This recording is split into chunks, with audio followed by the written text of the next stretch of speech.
Good morning, Claire. Good morning. I'm so excited to have you here so we can chat about kids' nutrition. I'm so excited. Very, very passionate about this topic. As a mum, I know I should be feeding my kids well, but some days it just doesn't happen. Where do busy parents even start? I absolutely hear you. It is really hard. That's the first thing to acknowledge. It is not easy when life is busy. I think it's just about trying to keep it as simple as you possibly can. Trying to get your kids involved in cooking and growing food if they're interested, but any way that you can practically get them involved just increases that buy-in. I love that. Does my own eating habits shape my kids' relationship with food? So much. How we eat is influencing them subconsciously. So as well as that kind of positive messaging in what you say, also be aware that they are taking messages in other ways as well. I hear you on that one.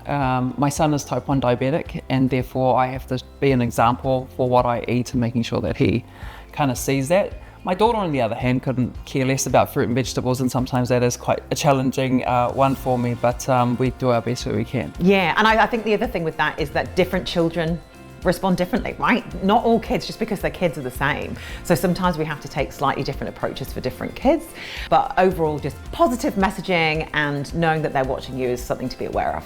What are some easy, affordable ways to get kids eating more fruits and vegetables without a big battle at the dinner table? It's a big one. I mean, a lot of people really struggle with this, right? Small, consistent things. So first of all, with dinner time, even just having small amounts of vegetables showing up on their plate every single day, just to kind of get that awareness, really is one of the best things that we can do with our kids. The other thing is that, you know, fruits and vegetables can go into different kind of recipes, so you can put them into your baking. I quite like that, chopping them up really small. For Kim, one up because she doesn't really like vegetables, I actually chop them down to the nut, almost pureeing them to chuck them in things like lasagna and soups, which has been helpful.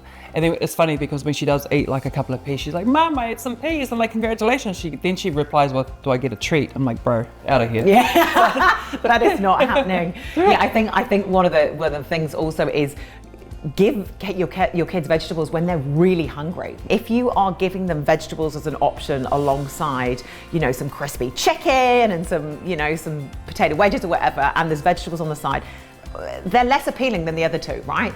But if vegetables are the main option when they're really hungry when they get home, that's a good thing. How can we make healthy eating more affordable? So pre-planning is one thing, definitely using more of the kind of basic ingredients. So some of the seasonal vegetables and fruits are definitely the way to go.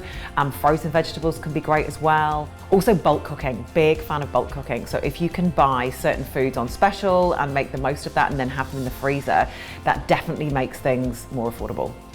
Great advice, but it is really, really expensive. And as an AIA Vitality member, you can get 25% off fruit and veg at the supermarket, which is going to come in very handy. What do you actually pack in a healthy lunchbox? Because I know what I want to pack and what actually makes it in are two different things. How true, right? It's so true. I think one of the key things to understand before you even think about what is going in it is that kids are often focused on playing, not eating. So we've got to make things that are really easy for them to eat.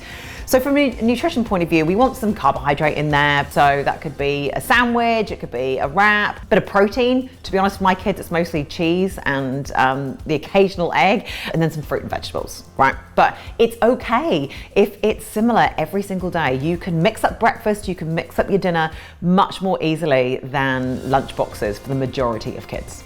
What's the one thing you wish every parent knew about feeding their kids well? Don't give yourself a hard time is the big message there, because life is hard enough and parenting is certainly challenging. We eat or want to eat what we see visually most of the time.